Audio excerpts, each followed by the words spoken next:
Sir ये 2 passenger आ गया, कैसे आप थोड़ा अंदर जाइए सर। एक जो रायपुर जा रहे हैं भुवनेश्वर से, उनका कनेक्टिंग फ्लाइट था, दिल्ली से यहाँ आई, फिर यहाँ से वहाँ जा रहे हैं। और एक भुवनेश्वर से बरेली जा रहे हैं, वाया दिल्ली कनेक्ट होते हुए जा रहे हैं। तो आप सोच सकते हैं कि ये टियर 2 सिटीज, पहले तो ऐसा होता था बड़े बड़े शहरों में ये हवाई यात्रा होती थी, पर आज के इस भारत में छोटे छोटे शहरों से घर से निकलते हैं, हवाई यात्रा करके दूसरी जगह जाते हैं। ये खूबसूरत ये आज एविएशन में हमें देखने को मिल रहा है। और इस प्रेरणा जो मिल रही है हमें, ये यात्रा जो बढ़ते जा रहे हैं, यात्रियों जो बढ़ते जा रहे हैं, उसके तहत हम आगे जाते हुए भी और बहुत सारे एयरपोर्ट्स खोलने का एक प्लान है। जैसे विकसित भारत 2047, उस समय तक करीब 350 एयरपोर्ट्स बनाने का एक लक्ष्य हमने रखा है। और ये अगले 10 साल में 120 नए डेस्टिनेशंस खोलने का भी एक लक्ष्य हमारे बजट के थ्रू हम कर रहे हैं।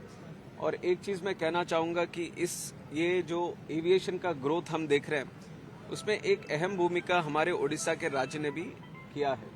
उड़ीसा में जिस तरह से भुवनेश्वर का एयरपोर्ट की बढ़ोतरी हो, या फिर यहाँ पे बाकी सारे जो एयरपोर्ट्स हैं, जैसे छोटे एयरपोर्ट्स जैसे उत्कला, जयपुर, झारसुगुड़ा, रोरकेला, ऐसे बहुत सारे छोटे छोटे एयरपोर्ट्स भी आज बड़ी सारी कनेक्टिविटी के साथ वो भी आगे बढ़ रहे हैं।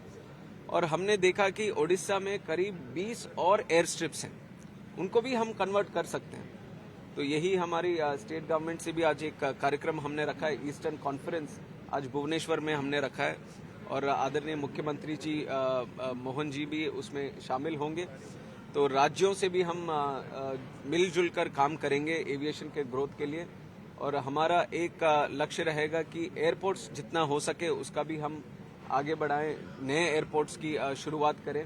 जो एयर स्ट्रिप्स हैं, काफ़ी सालों से ब्रिटिश के टाइम से एयर स्ट्रिप्स पड़े हैं, उनका भी हम डेवलप करके एयरपोर्ट बनाएं।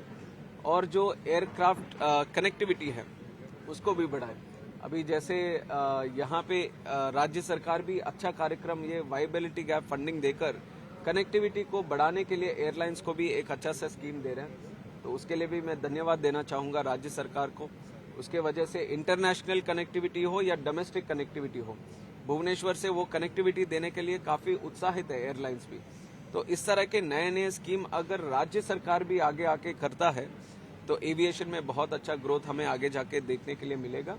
तो उसी के लिए इकोसिस्टम जो बनाना है देश में, एक तो एयरलाइंस एयरक्राफ्ट की ग्रोथ होनी है, एयरपोर्ट्स की ग्रोथ होनी है, और MROs हो या FTOs हो, जहाँ पे ये पायलट्स की जो ट्रेनिंग होती है, हर चीज़ में हम आगे ग्रोथ करने की एक दिशा में हम जा रहे हैं। तो मिनिस्ट्री ऑफ सिविल एविएशन राज्य सरकारों से, राज्य सरकार के वो डिपार्टमेंट से काम करते हुए ये एविएशन को और आगे बढ़ाएंगे।